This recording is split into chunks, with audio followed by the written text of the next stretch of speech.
MyPro est une plateforme unique où vous pouvez trouver des professionnels de confiance et obtenir des conseils, mais également un accompagnement dans vos projets ambitieux dans le domaine agricole. Le dit-on souvent, une personne intelligente apprend des erreurs, mais une personne vraiment sage apprend des erreurs des autres. Les experts l'ont fait plusieurs fois et pendant plusieurs années. En travaillant avec eux, vous économisez beaucoup de temps, mais également beaucoup d'argent. Si vous pensez que c'est cher d'engager un professionnel, attendez d'engager un amateur. Pour être informé de nos prochaines vidéos, likez et abonnez-vous.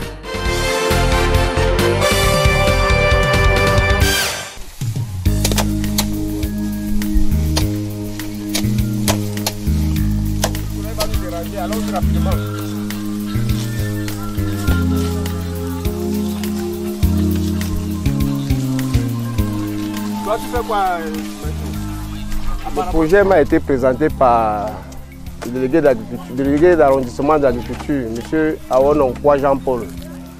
Oui, il m'a proposé le projet et il m'a un peu expliqué la facilité qu'il y avait à produire le riz.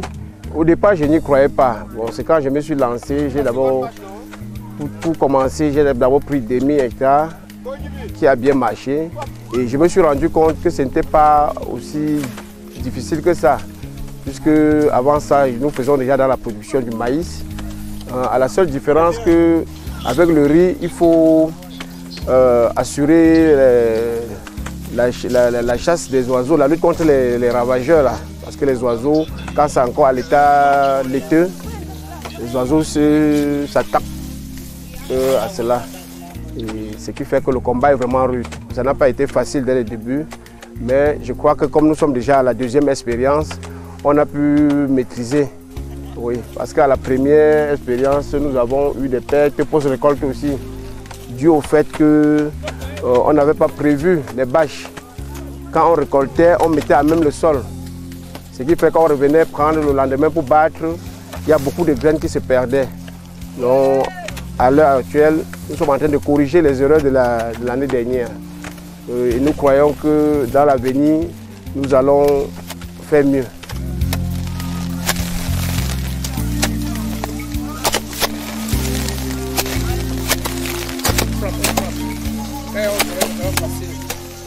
Les difficultés ne sont pas aussi à négliger parce que, par exemple, surtout au niveau de la décortiqueuse, vous voyez, nos méthodes sont encore rudimentaires. Ça a l'air du mortier qu'on essaye de faire ce qu'on peut faire. Et quand bien même les quantités sont un peu... les quantités sont exorbitantes, il faut aller soit à Konolinga ou à Obala. Voilà les deux endroits où on trouve la décortiqueuse. Et c'est pratiquement à 60 km d'Hawaï. Parce que nous sommes à Hawaï. Donc, vraiment, si on pouvait aussi mettre à notre disposition une décortiqueuse, ce serait une très bonne chose.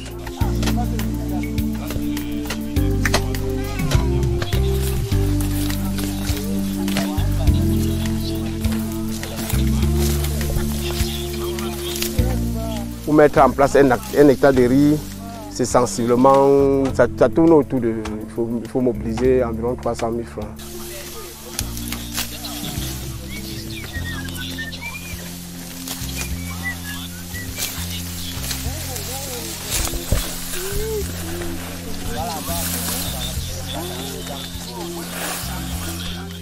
J'exhorte mes frères à se jeter dans la production du riz. Il n'est pas très difficile, il suffit seulement de le faire en sachant, en tenant compte qu'on doit prendre des mesures pour dissuader les oiseaux le moment venu, parce que ça c'est la lutte contre les oiseaux, c'est vraiment l'étape cruciale. Oui. Et il faut le faire à temps, parce que déjà, vous vous rendez compte quand un oiseau arrive, il vient là en petit troupeau, et après ils vont allaiter leurs frères et puis ils viennent en bande. À un moment, ils commencent à venir en bande. Mais quand les gens sont déjà sur place dès le début, ça évite, ça les éloigne. Oui, avec les méthodes, on met les épouvantails, on a les frondes, ainsi de suite. Avec ça, ils ne s'habituent pas, ils ne fréquentent pas trop cet endroit. Oui. Mais quand ils commencent déjà, les faire partir, ce n'est plus facile. Donc il ne faut même pas permettre qu'ils commencent. Et pour commencer le travail, on sort très tôt à 6 heures. Et quand les oiseaux viennent beaucoup comme ça, on chasse, on a placé le plastique, on met le tôle, on met les tôles et quand ils viennent, on chasse avec le front aussi. Quand ils viennent comme ça, on chasse après. Des fois que tu chasses ici, ça repart en arrière et après tu pars là-bas. Des fois on crie et tout.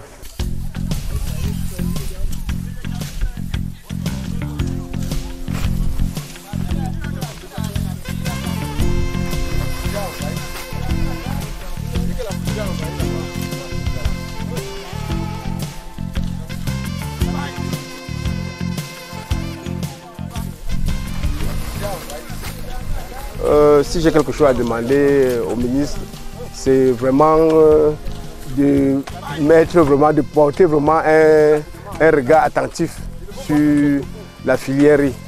Parce que à ma petite expérience, j'ai fait déjà 1 an aujourd'hui avec ma petite famille sans acheter le riz. Puisque le demi-hectare que j'ai fait, je n'avais pas vendu.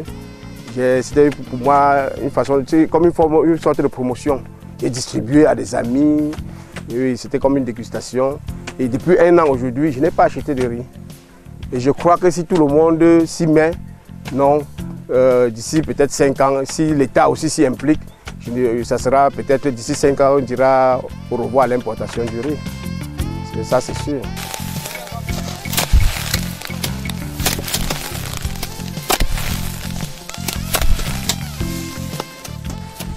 As you can see, I'm meeting rice. As you can see, this is the rice that I'm knocking. See it, I don't know the amount that they will pay me, but if they will pay me at least 2,000 francs for my day job, yeah. I'm very happy because if I have a mass chance, I could not be here, so I'm happy to do the work.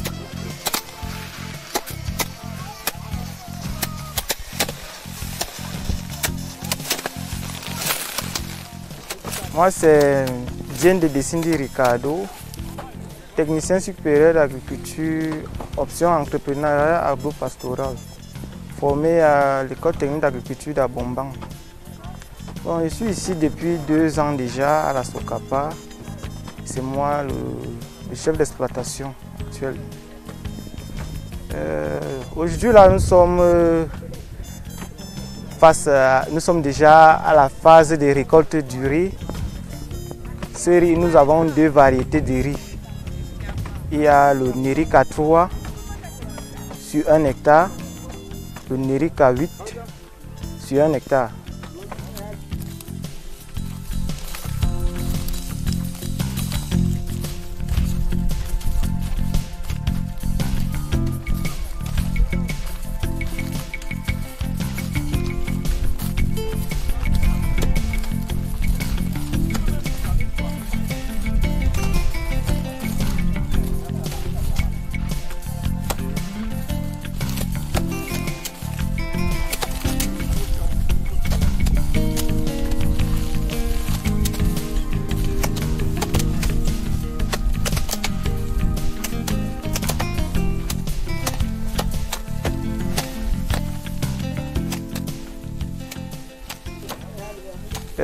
Les étapes de mise en place du riz sont un peu... Il y a plusieurs étapes. Il y a d'abord le choix du site. Après avoir choisi le site, il y a le défrichage. Après avoir défriché, on passe à la phase de préparation du terrain. La préparation du terrain consiste à nettoyer la surface où on va cultiver.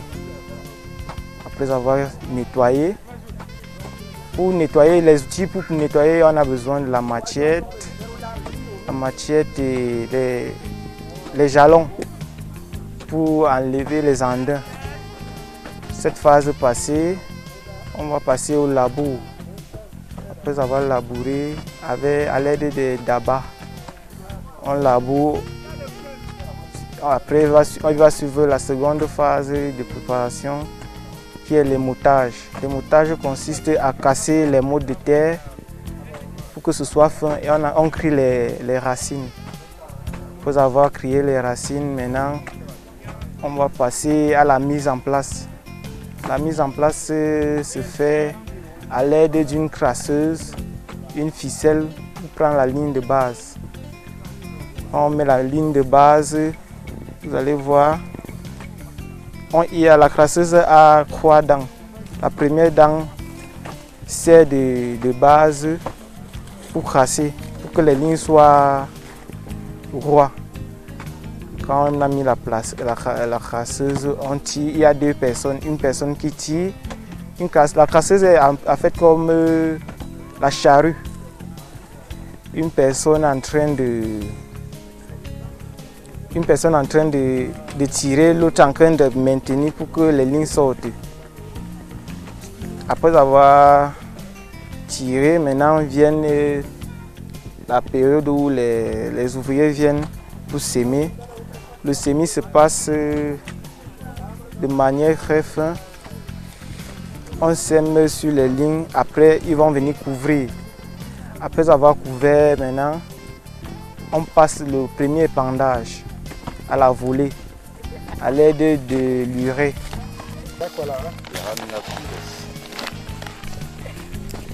On épand à la volée le jour de semis. Après avoir sémé, les autres étapes suivront, c'est-à-dire les opérations d'entretien. Les distances entre 2 dents, c'est 30 cm. Maintenant, la profondeur des semis, c'est 5 cm.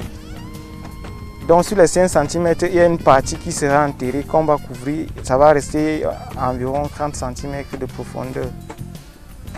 Après avoir sémé, maintenant, comme je vous disais, on va épandre.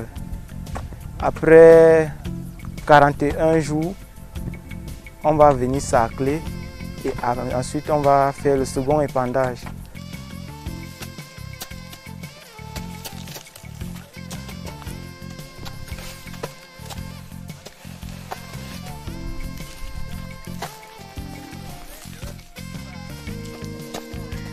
Le riz passe en floraison à 70 jours.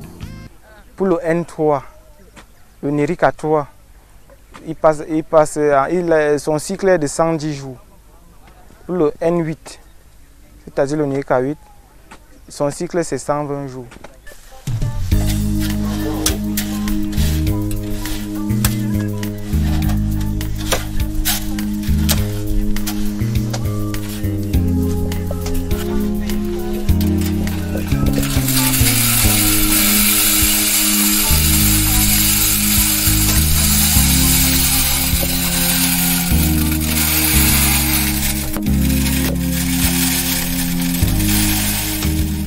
Moi, c'est M. Tchouja, il est technicien super en entrepreneur agro-pastoral. Oui, donc je suis ici, ça fait 3 mois. Je suis venu ici faire dans ma fonction. En fait, j'ai fait une formation, j'ai voulu mettre en exergue ce que j'ai appris à l'école. Donc, on m'a embauché ici. Je suis superviseur général des exploitations Socapa. Donc, je travaille en étroite collaboration avec mes collaborateurs. Chaque jour, nous travaillons de lundi à samedi entre 7h et 14h30. Oui, donc, avant ça, nous faisons dans la culture de l'ananas, le riz, le maïs. Bon, aujourd'hui, nous sommes dans la filière riz. La récolte, comme vous voyez, donc ça s'est passé, c'est une culture qui fait 3 mois. C'est un peu comme le maïs, ça c'est le riz pluvial. Oui, donc on suit ça depuis 3 mois. Aujourd'hui, c'est le jour prévu pour la récolte. Comme vous voyez comment ça se passe ici. Donc nous faisons ça chaque jour. C'est une activité qu'on suit chaque jour. Pour parvenir à la récolte d'abord, on a fait de la préparation. En fait, on est passé par plusieurs étapes. Quand le riz a commencé à produire, il y a les gardiens au champ pour chasser, pour dissimuler les oiseaux. Donc il y a les gens qui sont là pour dissimuler les oiseaux chaque jour pour que nous parvenons à avoir quelque chose. Sinon les oiseaux vont prendre partie de notre production. Ok, donc c'est ce que nous avons à faire ici, la récolte du riz aujourd'hui.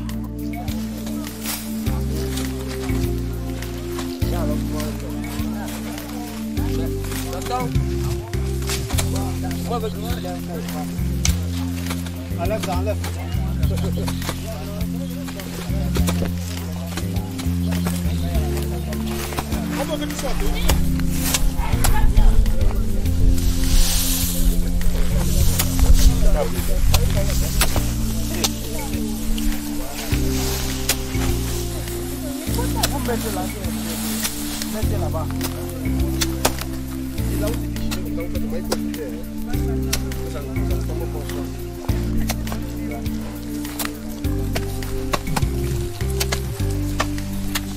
courage, madame.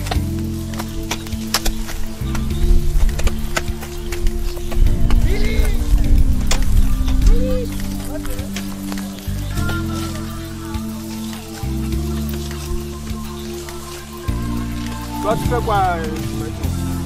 Apparemment, tu es là aussi.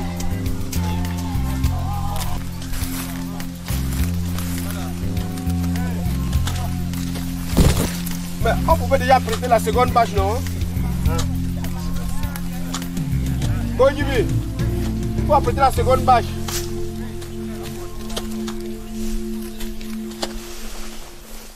Bon, en réalité, parler de la relation avec M. Kwam, c'est toute une longue histoire. Parce que jeune dans le domaine, j'ai été orientée vers M. Kwam, qui m'a conduit tout de suite vers les différentes plantations. J'avoue que c'est une culture qui demande beaucoup de travail, beaucoup de volonté et surtout un accompagnement assez fort. Parce que figurez-vous, depuis le matin, vous avez vu toute l'équipe qui est mobilisée sur le site, en train de récolter, donc de taper, et ainsi de suite. Ben, la quantité qui sera produite par rapport au fonds mobilisé pour la récolte, franchement, ce ne sera pas pour... s'il faut parler en termes d'équilibre, je suis comptable et financier. S'il faut parler de rentabilité, ce ne sera pas du tout rentable. Donc il faut faire en grande quantité et d'autre part, ça nécessite un accompagnement assez fort de l'État du Cameroun. Parce que le coût moyen par kilogramme, s'il faut le comparer avec le riz qui vient de l'extérieur, les gens auront tendance à prendre le riz de l'extérieur parce que ces riz, dans la plupart du temps, sont subventionnés. Or, la culture ici, ça peut se faire. D'ailleurs, vous l'avez vu, le papa qui nous a cédé la parcelle nous a fait comprendre qu'il cultivait du riz villageois. C'est un peu ça.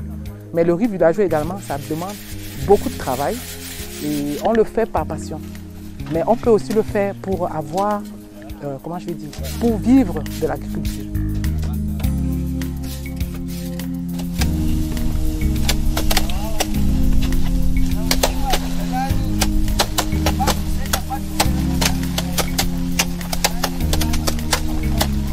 MyPro est une plateforme unique où vous pouvez trouver des professionnels de confiance et obtenir des conseils, mais également un accompagnement dans vos projets ambitieux dans le domaine agricole. Le dit-on souvent, une personne intelligente apprend des erreurs, mais une personne vraiment sage apprend des erreurs des autres. Les experts l'ont fait plusieurs fois et pendant plusieurs années. En travaillant avec eux, vous économisez beaucoup de temps, mais également beaucoup d'argent. Si vous pensez que c'est cher d'engager un professionnel, attendez d'engager un amateur. Pour être informé de nos prochaines vidéos, likez et abonnez-vous.